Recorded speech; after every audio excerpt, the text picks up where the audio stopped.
বিসমিল্লাহির রহমানির রহিম। আসসালামু আলাইকুম। আজকে রান্না করব টাটকিনি মাছ। তার জন্য বেগুন আলু ধুয়ে পরিষ্কার করে নিয়েছি। হাঁড়িটা গরম করতে দিয়েছি, তেলটা ঢেলে নিলাম। এক এক করে সবগুলো মাছ ভেজে নেব।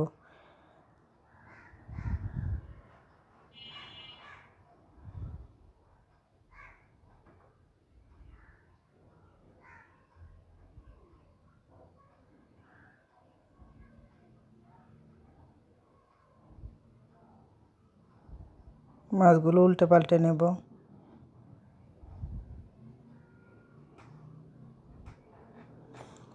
ভাতটা হয়ে গেছে, ওই হাঁড়িতে আমি রেখে মাছের তেলটা একটু দিয়ে নিলাম। তেল একটু কম হয়েছে, আবার একটু তেল দিয়ে দেব। পেঁয়াজটা লাল লাল করে ভাজবো।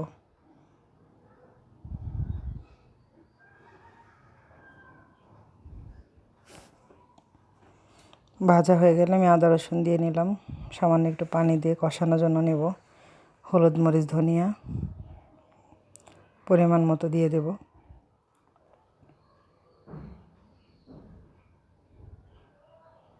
পরিমাণ মতো লবণও দিয়ে নেব।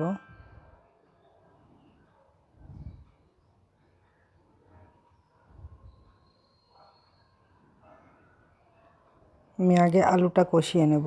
বেগুনটা তো তাড়াতাড়ি সিদ্ধ হয়ে যাবে, এই জন্য আলুটা আগে কষিয়ে নিচ্ছি, তারপরে বেগুনটা দেব।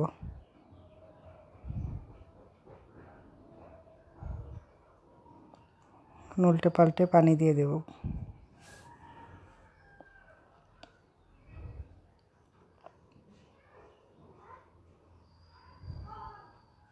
ঢাকা দিয়ে দিলাম। কষানো হয়ে গেছে, পরিমাণ মতো পানি দিয়ে ঝোলের জন্য পানি দেব।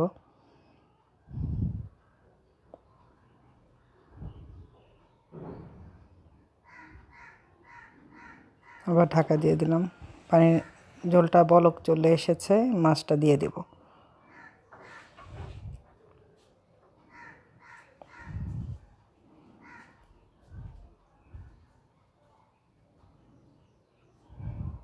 মাছটা ভালো মতো ঢাকা দিয়ে দেব।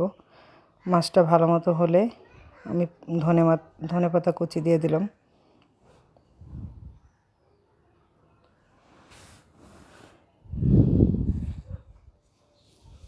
তরকারি হওয়া পর্যন্ত অপেক্ষা করব। তরকারিটা আমার হয়ে গেছে, নামিয়ে নেব। আর একটু ঝোলটা টানবে যেহেতু আলু দিয়েছি। আসসালামু আলাইকুম।